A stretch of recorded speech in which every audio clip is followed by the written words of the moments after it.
Hey there, friends, it's Nick, and it's episode 432 of the StoryHacker podcast. And I'm speaking quickly because this is about the sixth time I've tried to get this thought out. So this is the time, friend, we're going to do it. So, all right, Nick, pull yourself together, man.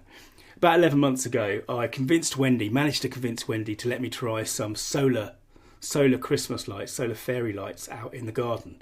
Now, honestly, she wasn't that enthusiastic because over the past 10 or 12 years or so, I have tried several times to bring kind of solar light. I've been taken in by the promise of solar lights in the garden, and they've always been, as you may know if you've used them, pretty underwhelming actually. But there you go. I'm stubborn, as I've mentioned before, and I got a hold of 300 fairy lights from a company called Lumify, I think was the manufacturer. Really, really tiny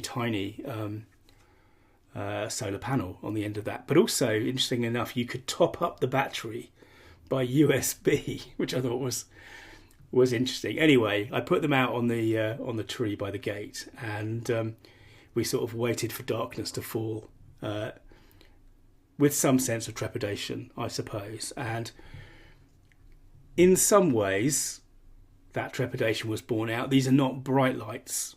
I put them on low power setting to make them last longer, because I thought we might only have them for 15 or 20 minutes.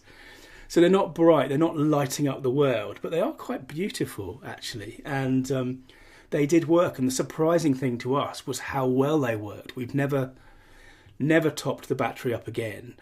And in fact, we've left them up all year. They've been up for say about 11 months now. And you can get up for a glass of water at 2 a.m. and they will still be on, which I think is pretty impressive, actually. And in fact, the reason I'm telling you this is because earlier on today, I've been putting out with Wendy 600 more lights, because we're actually using them.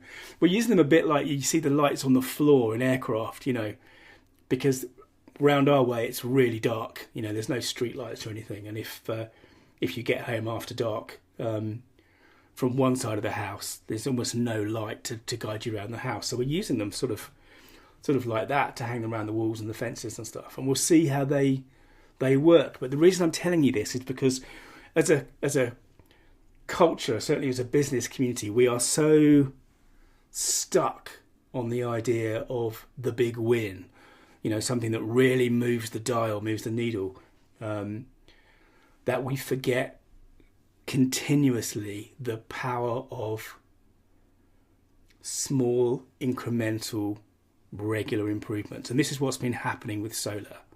I've got no doubt that solar is disrupting the external electrical light industry, and it won't be for a while, but if I look another 10 years ahead, another 20 years ahead, solar is going to get better and better and better. I am sure of it. And I think it's a really good lesson for us, certainly a good lesson for me when I'm thinking about, when I'm getting frustrated about the slow pace of change.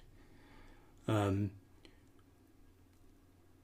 remember things like this. I think about Clay Christensen's disruption theory. I think about the time that things take to do well, the time that things take to develop. And maybe if you're feeling disheartened, or maybe you're feeling like progress isn't fast enough, and let's face it, it never is fast enough, is it?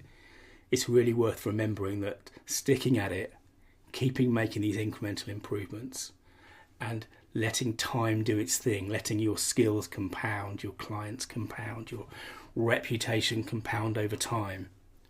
These are the things that really build a long-term business. And I'm not saying, we'd all like the big win. We'd all like that. But actually what really matters is consistently showing up, giving value, and developing yourself over time.